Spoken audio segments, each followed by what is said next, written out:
Bienvenue sur notre chaîne Innovation Managériale, la première chaîne qui vous parle du management de demain.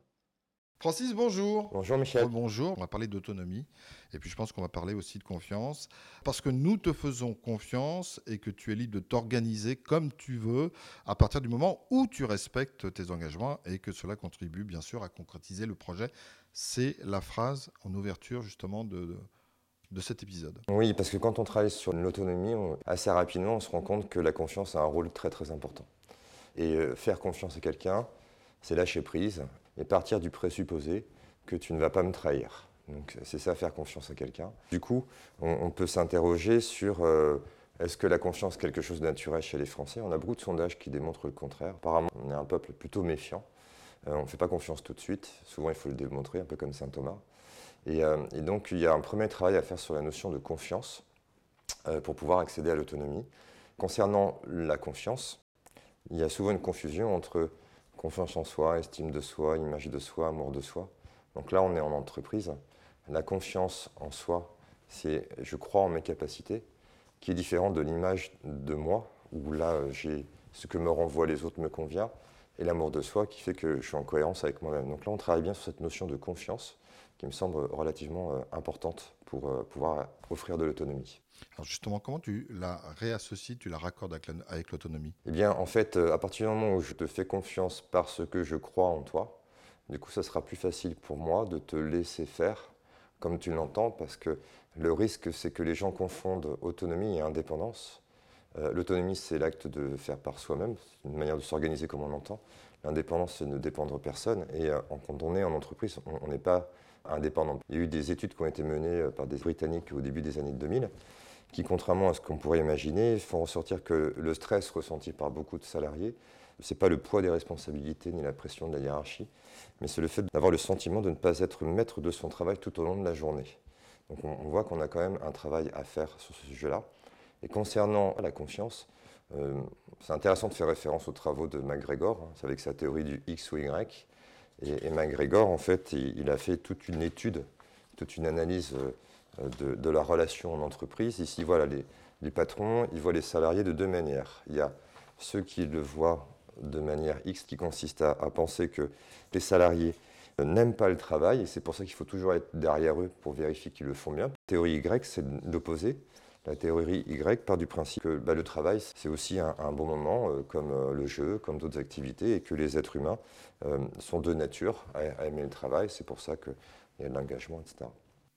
Comment on peut développer l'idée à la fois autonomie et puis règles? Il y a les règles j'allais dire, qui régissent le fonctionnement d'une entreprise.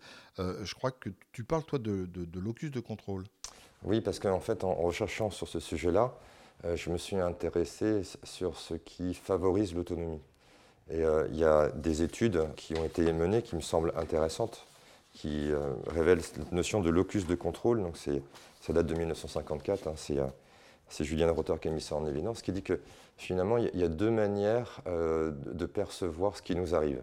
Vous avez des personnes qui considèrent que ce qui leur arrive est une résultante de ce qui vient de l'extérieur. Par exemple, la chance, le hasard, mon ange gardien, le divin, etc. Et puis, il y en a qui considèrent que, en fait, ce qui leur arrive, ça vient d'eux-mêmes, c'est parce qu'ils ont pris des initiatives, parce qu'ils ont fait ce qu'il fallait pour. Et quand on poursuit un peu ces travaux, on se rend compte que l'autonomisation se renforce quand on internalise en fait le locus de contrôle. C'est-à-dire que plus on va permettre aux gens de décider par eux-mêmes, plus on renforcera l'autonomie. Et donc, ça va à l'encontre de toutes les règles et les principes de management qui ont tendance, au contraire, à bien border, à bien définir des règles. Donc il faut savoir que plus vous allez définir de règles, de normes, plus vous allez activer le locus de contrôle externe, donc moins vous allez développer l'autonomie. Est-ce qu'il y a une notion de temps? C'est-à-dire que, par exemple, je suis autonome, on me donne un travail, j'ai tant de temps pour le faire, mais en fait, je vais estimer que je peux le faire avec 2 fois moins de temps. Parce que, justement, j'ai l'impression que je suis autonome, je peux me permettre de le faire. On a dit que offrir de l'autonomie, c'était lâcher prise, donc ça veut dire que ça nous amène à adopter un management qui est plus centré sur le résultat que sur le respect de la règle. Il y a un monsieur qui s'appelle Parkinson qui a défini une loi issue de la théorie des gaz, et il s'est rendu compte d'une chose, c'est que plus vous allez définir un temps, par exemple dédié à une activité, vous dites voilà, pour faire ça c'est 30 minutes, plus les personnes vont respecter ce temps-là, alors qu'elles pourraient le faire en 15 minutes. Et l'autonomisation, c'est ça, c'est vraiment laisser le temps dont tu as besoin à partir du moment où le résultat est atteint. Mais finalement, Francis, est-ce que tout le monde a vraiment envie d'être autonome? Mon expérience m'amène à penser que ce n'est pas toujours le cas. Et donc ça nécessiterait peut-être de se nourrir d'un concept qu'on appelle le management situationnel qui est arrivé dans les années 80. Le management situationnel partait du principe que c'était au manager de s'adapter à chacun de ses collaborateurs. Et à ce titre, il préconisait 4 styles de management basés sur 2 critères. Le premier critère qui est la compétence, le deuxième critère qui est la motivation. Et donc il disait, voilà, si vous avez un collaborateur qui n'est pas compétent et qui n'est pas motivé, dans ce cas-là, vous devez adopter un style de management directif pour structurer. Il disait aussi que lorsque le collaborateur a un faible niveau de compétence et un bon niveau de motivation, et on trouve ça notamment peut-être chez les débutants, et bien dans ces cas-là, on était plutôt en management qualifié de persuasif. L'idée, c'était vraiment de les mobiliser, de les faire grandir, de les accompagner. Quand vous avez un collaborateur qui a un bon niveau de compétence mais qui est démotivé, là, on propose de passer en mode participatif. L'idée, c'est de l'associer dans le choix, dans les décisions, dans la réalisation pour voir ce qu'il faut faire pour qu'il soit plus motivé. Et l'idéal, c'est le quatrième, qui est le M4, c'est un collaborateur motivé et compétent, où là, on est plus dans une culture managériale délégative, qui est la responsabilisation, en fait. C'est-à-dire, la culture de la co-responsabilité, ça marche très très bien quand il y a des personnes qui sont compétentes et motivées. Quand ce n'est pas le cas, c'est un peu plus compliqué.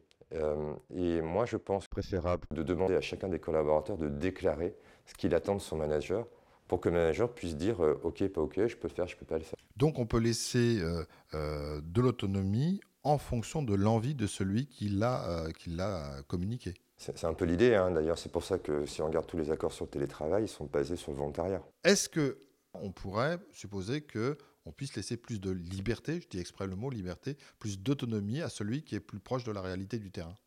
Oui, c'est un peu ce qu'on appelle le principe de subsidiarité. Si on prend par exemple un État, un pays, soit vous avez des États centralisateurs où c'est le gouvernement qui décide de tout, soit vous avez des États un peu décentralisés, où là on laisse la place aux régions, aux cantons, aux communes, la possibilité de faire ses propres choix sur la base d'un budget qui est prédéfini.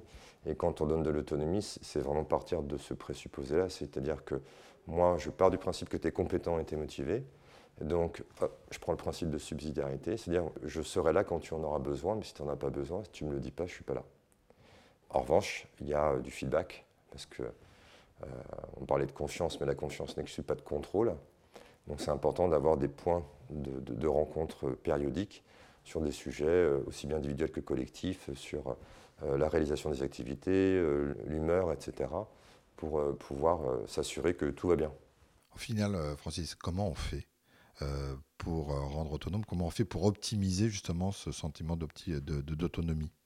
Plusieurs manières de s'y prendre. Au début, on a commencé par la notion de confiance. Donc ce qui est important, c'est que pour que je puisse être autonome, il faut que j'ai accès à l'information. Sinon, je risque de faire des mauvais choix et on le verra dans les prises d'initiative, dans les prochains podcasts. Ça risque d'être des choix un peu malheureux. Donc moi, j'aime bien une pratique qui est en vigueur chez GT Solutions, qui est une société française de transport, où chaque mois, après les comités de direction, un ou plusieurs membres du comité de direction présentent, restituent en 30 minutes les décisions qui ont été prises par le comité de direction à l'ensemble des salariés via une plateforme interne. Donc c'est enregistré, c'est filmé en vidéo, c'est disponible, etc. Donc là déjà, c'est intéressant de comprendre que pour offrir de l'autonomie, il faut que les personnes aient l'information. Ça c'est le premier point. Le deuxième exemple, c'est ce qu'on appelle le visual management, à savoir instaurer des points de rencontre réguliers sur les sujets convenus par les membres de l'équipe. Et puis, il y a peut-être une troisième pratique que j'aime bien aussi, c'est chez Intermarché, dans un centre logistique. C'est avant la prise de poste, une réunion de 10 minutes où les personnes racontent très brièvement ce qu'ils ont vécu le jour passé, ce qui a bien marché, et expriment aussi la possibilité de bénéficier d'une aide pour résoudre une telle ou telle problématique. Donc là, on part du présupposé que les gens sont les mieux placés, principe de subsidiarité, pour nous déclarer si c'est OK, pas OK, et ce qu'on pourrait faire pour les accompagner, plutôt que d'être toujours derrière eux à les contrôler. Eh bien, merci Francis, merci pour toutes ces explications sur cet épisode-ci. Évidemment, on se retrouve pour le prochain, je n'en doute pas une seconde. Avec grand plaisir.